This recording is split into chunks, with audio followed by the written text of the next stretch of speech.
The plane touched down, its wheels kissing the runway with a gentle thud. The familiar hum of the engines filled the cabin as we taxied towards the gate. I could feel the anticipation building within me, a mix of relief and excitement bubbling up. I felt a surge of relief wash over me like a wave gently crashing on the shore. The tension of the past few days began to melt away, replaced by a sense of calm and contentment. I closed my eyes for a moment, savoring the feeling. My business trip had been successful, but exhausting. Long hours in meetings, endless presentations, and the constant pressure to perform had taken their toll. I was tired, both physically and mentally, but the thought of returning home kept me going. All I wanted was to be home, to be with him, my husband Mark, his smile, his laughter, his comforting presence. These were the things I had missed the most. I pulled out a photo of us from my wallet, a candid shot from our last vacation. It brought a smile to my face and warmth to my heart. The thought of his face, his embrace, warmed me from the inside. I could almost feel his arms around me, holding me close, making me feel safe and loved. It was a feeling I had longed for during my time away. I'd surprised him by coming back a day early, imagined his delighted face, his loving arms. I could picture the look of surprise and joy on his face when he saw me. I couldn't wait to see his reaction, to feel his arms around me once more. I quickly texted him, letting him know I had landed, but keeping my early return a secret. The taxi sped through familiar streets, each turn bringing me closer to home. The city was alive with activity, people going about their daily lives, but all I could think about was Mark. The anticipation was almost too much to bear. Each landmark brought me closer to him, closer to home, to happiness. The park where we had our first date, the cafe where we spent lazy Sunday mornings, the bookstore where we discovered our shared love for mystery novels. Each place held a special memory, a piece of our story.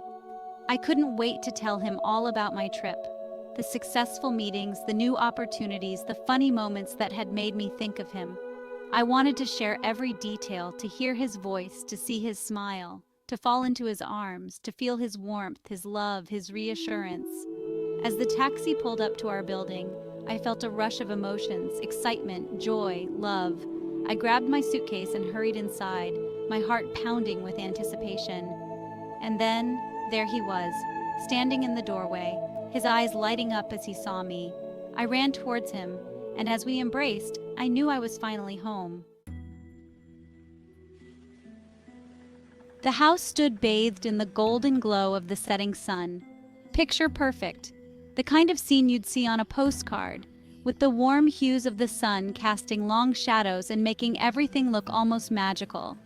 It was the kind of house that seemed to promise peace and tranquility, a sanctuary from the chaos of the world outside, just like always. But something felt off. There was an inexplicable tension in the air, a feeling that something was not quite right. It was as if the house itself was trying to tell me something, whispering secrets that I couldn't quite hear. My instincts were on high alert, and I couldn't shake the feeling that I was about to uncover something unexpected. An unsettling silence hung in the air, the kind of silence that feels heavy, almost oppressive. It was the absence of the usual comforting sounds that made it so eerie. The hum of the refrigerator, the distant murmur of the television, the soft creak of the floorboards.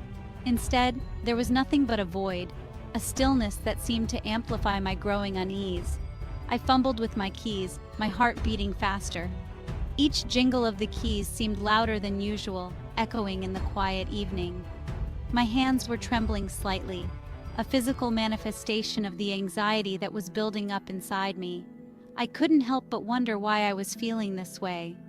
Was it just my imagination, or was there really something to be worried about? Maybe Mark was out for a run. He loved his evening runs, a time for him to clear his mind and unwind after a long day.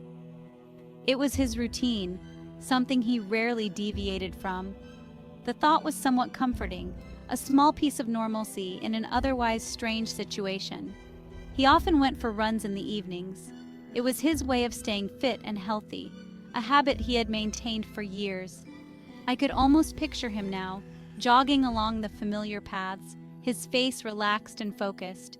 But even this comforting image couldn't completely dispel the unease I felt. I pushed open the door. "Mark? Honey, I'm home." My voice sounded strange in the empty house, too loud and out of place.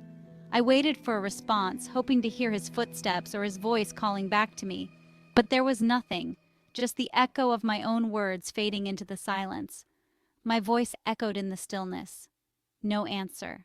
The silence was deafening, and my heart sank a little. I took a deep breath and stepped further into the house, my eyes scanning the familiar surroundings for any sign of him.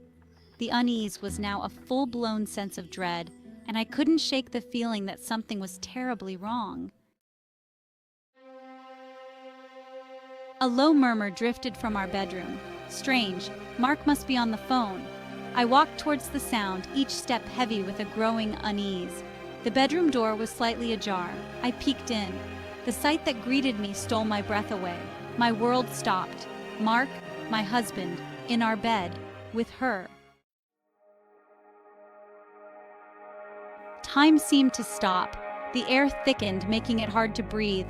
My heart pounded a frantic rhythm against my ribs. It couldn't be true. This had to be a nightmare, a cruel, twisted joke. But it wasn't. The reality of the scene before me slammed into my gut. The intimacy, the betrayal was unmistakable. Her hair, a cascade of dark waves, spilled across his chest. It was a sight that once would have been beautiful, a symbol of love and intimacy. But now, it was a dagger to my heart, a cruel reminder of the betrayal that had shattered my world. Each strand of her hair seemed to mock me, whispering secrets of their stolen moments. His hand, my husband's hand, rested possessively on her bare shoulder. That hand, which had once held mine with such tenderness, now gripped her with a familiarity that made my skin crawl. I could almost feel the warmth of his touch, the same touch that had once brought me comfort, now a source of unbearable pain. How could he betray me like this? How could he hold her with the same hands that had promised me forever? The air crackled with a sickening intimacy. It was as if the very atmosphere around them was charged with their deceit, a palpable tension that suffocated me. Every whisper, every stolen glance between them was a knife twisting deeper into my heart. The room seemed to close in on me, the walls echoing with the silent screams of my shattered trust, the air thick with the stench of their betrayal. It was a betrayal that tainted everything, turning every shared memory into a painful reminder of their deceit. The laughter we had shared, the dreams we had built together, all now lay in ruins, poisoned by their treachery. I could almost taste the bitterness of their lies, a constant reminder of the love that had been stolen from me. Each stolen glance, each shared joke, each lie flashed before my eyes. How could he? How could she, my best friend, the one person I had trusted with my deepest secrets, my fears, my dreams? She had been my confidant, my sister in all but blood. And now she was the architect of my heartbreak, the one who had torn my world apart. The memories of our friendship, once a source of joy, now only brought me pain. The one person I trusted most in the world. The betrayal cut deeper because it came from those I loved the most. It was a wound that would never fully heal, a scar that would forever remind me of the trust that had been broken. As I stood there watching them, I felt a wave of despair wash over me. How could I ever trust again? How could I ever believe in love when the people I had trusted most had betrayed me so completely? The suffocating reality of their betrayal was a weight I would carry with me always. The initial shock gave way to a searing rage. It burned through the numbness, consuming me. My blood roared in my ears. He dared to do this to me? To us? After all the years, the love, the promises we had shared? Betrayal. It tasted like ash in my mouth. The bitterness choked me. And her, the ultimate betrayal. She had been there for me through thick and thin, shared my joys, my sorrows, or so I thought. How could she betray me like this, with him, my husband? The pain cut deeper than any knife. It was a betrayal on two fronts. I felt a sob rise in my chest, a primal scream trapped in my throat. My legs trembled, threatening to give way. The world I knew, the life I cherished, lay in ruins, shattered by their deceit. How do you pick up the pieces of your life when the very foundation has been destroyed? Doubt gnawed at the edges of my mind. Had he ever loved me? Or had it all been a lie? A cruel charade? The thought of his touch, once a source of comfort, now sent shivers of revulsion down my spine. Could I ever trust again? Could love survive such a profound betrayal? I stumbled back, my hand instinctively flying to my mouth to stifle a sob. I couldn't let them see me like this, broken. I had to leave, to breathe, to think. But first, I had to confront them, to make them see the devastation they had wrought. The journey ahead would be long and arduous, the pain raw and consuming, but I would survive. I would pick myself up piece by piece, rebuild my life, stronger, wiser, and I would never allow myself to be anyone's fool again.